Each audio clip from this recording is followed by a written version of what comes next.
Hey, what's up, everybody? Just talking politics today. We're talking about the Democratic Caucus that's coming up in Nevada on February 22nd. That's the next one up. The South Carolina primary is on February 29th, so we'll talk about that in a couple days. But I wanted to understand the caucus process myself, not really being somebody that's been overly involved in politics. I like to use these videos to further my understanding of a variety of subject matter, so hopefully this helps you out as well if you don't fully understand how the caucus process works. And prior to reading this, which I'm going to read here, it's just a Wikipedia page about the Nevada Caucus and how it works. When I've talked to individuals I know, I'm like, I don't know why they do this thing with the caucus. I don't understand why they just don't have a primary like most states do, where people just go to the polls and vote. Let's go ahead and take a look at this page here and try to figure out how all of this works. So it says here the process. The Nevada caucuses operate very differently from the more common primary election used in most other states. The caucuses are generally defined as gatherings of neighbors. Rather than going to polls and casting ballots, Nevadans gather at set locations throughout the state's precincts. The meetings occur in various locations: schools, churches, public libraries, casinos, and even individual homes. The caucuses are held every 4 years to determine whom Nevada's delegates will support in choosing Republican and Democratic presidential candidates. In addition to the voting and the presidential preference choices, caucus goers may begin the process of writing their party's platforms by introducing resolutions, but most of that is not dealt with until the state convention level. Unlike the primary, the Nevada caucus does not result directly in national delegates for each candidate. Instead, caucus goers elect delegates to county conventions, who in turn delegate to state conventions, where Nevada's national convention delegates are selected. Wow, okay. It's interesting just trying to read that and kind of figure that out, right? It says here, the process is rather similar to the better-known Iowa caucuses, which are the first caucuses to occur in the nation. The Republicans and Democrats hold their own set of caucuses. Participants in each party's caucuses must be registered with that party. The caucuses are subject to their own particular rules, which are subject to change from time to time. Does that help clear it up for you guys? Gals at all? Me? No, not really.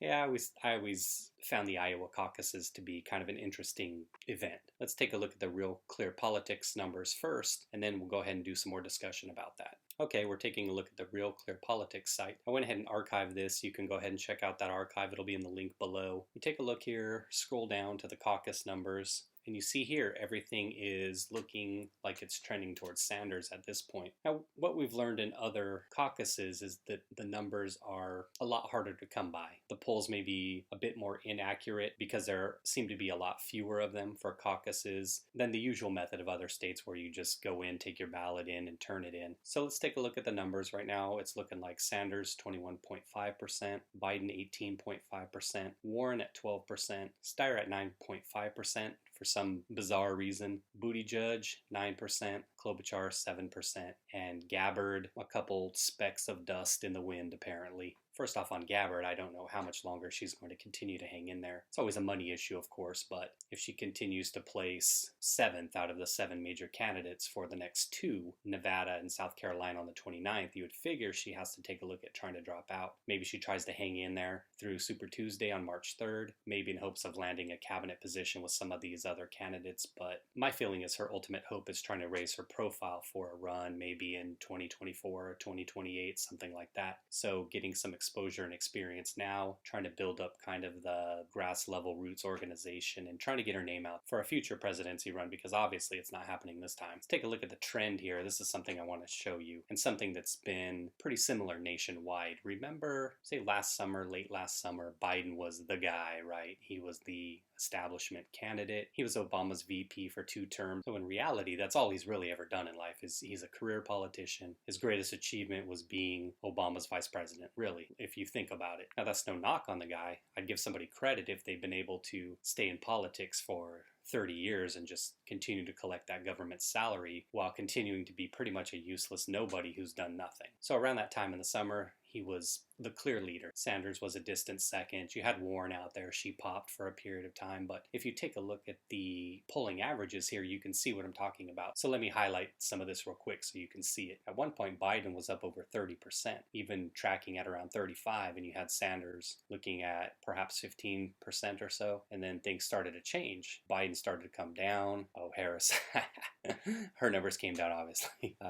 But here you see Sanders get a bump. And then they kind of plateau off for a while. And then it looks like Biden started to pick up some more steam for whatever reason. And now he's been coming back down. Sanders has remained pretty consistent throughout at 15 to 20% or so. But Biden's come way down lately to where Sanders has even eclipsed him. Now, if you think back to the New Hampshire primary, they were saying that Biden was going to skip that one, period. And he ended up placing 5th there, not getting any delegates at all. So I guess it was a wise decision of his to skip that thing. I mean, obviously they had to have seen the polls and knew that he wasn't going to perform well. Instead, what they said he was doing was he was focusing his efforts on Nevada and South Carolina. And here's the one thing I want to talk about when it comes to Biden and this statement that I found kind of funny. But what was cited, and I'm not saying that Biden said this directly, but what he was saying was basically those states were too white for him to do well. So he was moving on to South Carolina and Nevada, where the states had more Latinos, that'd be Nevada, of course, more black people, that'd be South Carolina. So what he did was he's basically throwing up the white flag, maybe a little bit of a pun intended there.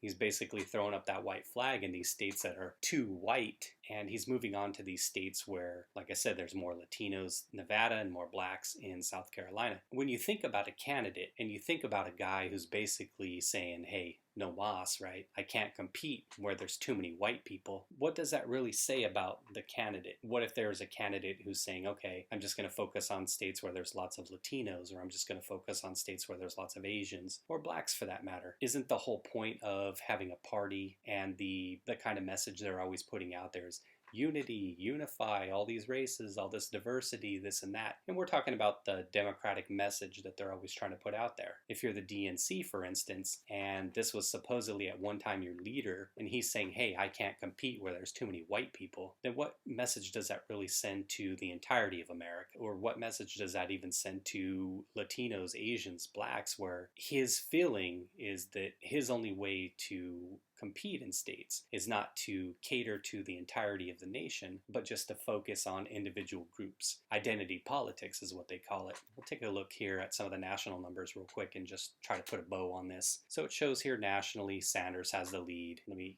kind of show you here. So I'm talking about this one here. So they show Sanders out in front of Biden about 23% to 19. Nevada we talked about. Over here in South Carolina, it's showing Biden out in front right now, 26 to 20. California, Sanders has a slight lead over Biden, 25 to 21. Texas, 28 to 22, Biden over Sanders. And then they show some betting odds here. But interestingly enough, they show Sanders as the leader here with about 40% in terms of how likely they feel his possibility is to gain the nomination. But Bloomberg, interestingly enough, is in second here and Biden's fourth. And we'll talk about that more as these primaries go on, but it's interesting with what they say about Bloomberg and about him trying to buy his way onto the stage, trying to buy the presidency and this and that his betting odds are actually far more favorable than Biden, who's actually tracking second or leading in a couple of these states that are coming up. I've touched on that a little bit, and we're going to see what happens in the Nevada caucus. A lot of uncertainty in terms of how I think about the caucus, and maybe I'm just being cynical, and maybe this is just not understanding it fully, but that's what the videos are for, and that's what doing this research is for. But the way I understood the caucus when I read about Iowa was they had this threshold, so it's 15%. So whomever your first choice was, if that person doesn't gain over 15% of the votes within the individual place where they're holding the meeting, then you have to move on to the next choice. So whoever doesn't get 15% in the initial round of caucusing or balloting, they cut those candidates off. So say for instance in Iowa, let's say you were supporting Gabbard or Yang or somebody like that, and they didn't gain 15%. Well, they were cut off in the first round. So the next round, whoever is left, and let's say it was Buttigieg, Biden, Sanders, and Warren, for instance, those individuals within those particular groups at the caucus would be trying to convince Yang supporters and Gabbard supporters to come over to their side. Doesn't that seem like a pretty bizarre way to do things? It felt weird to me because it felt like whatever candidate had the most fanatical base, for instance, and fanatical is probably not the best way of putting it, but you get what I'm saying. Whatever candidate had the most, maybe aggressive is a better way to put it, but the way that they went out and tried to recruit others to come to the Biden camp or for the Sanders camp or something, for instance. And aggressive, maybe that's a better way to put it. But whatever candidate within that individual meeting space, the church, the house, the school, had the best recruiting tactics. See, we're working our way through it. So now we got it. But whatever one of those candidates had the best people who were supporting them at that particular location would be able to pull in more support. That seems like a strange way of doing it. It's kind of like arm twisting a little bit to get them to support the candidate you like. But regardless, I mean, it's interesting. It's a different way of doing things. I'd imagine Nevada does theirs kind of similar. I didn't read that full Wikipedia thing, but I'd imagine they have a threshold and several rounds of the voting where they keep cutting off candidates until they arrive at a winner for that particular location. So that's the video. Like I said, Nevada's coming up on February 22nd, so I'll be keeping an eye on that caucus. And also I'll be talking about South Carolina here in the coming days. So thanks for watching, everybody, as always. What do you think of the caucus system versus just kind of showing up and stuffing your ballot into a box? Do you guys have any thoughts on that? Any feelings? And I guess for individuals who live in these states with the caucus, have you ever been to one? I mean, what's it like? I guess I wouldn't mind checking one out one of these times. Maybe I'll have to take up residence in one of these states one of these times just to see what it's like. All right, everybody, take care. Thanks for watching and have a good day.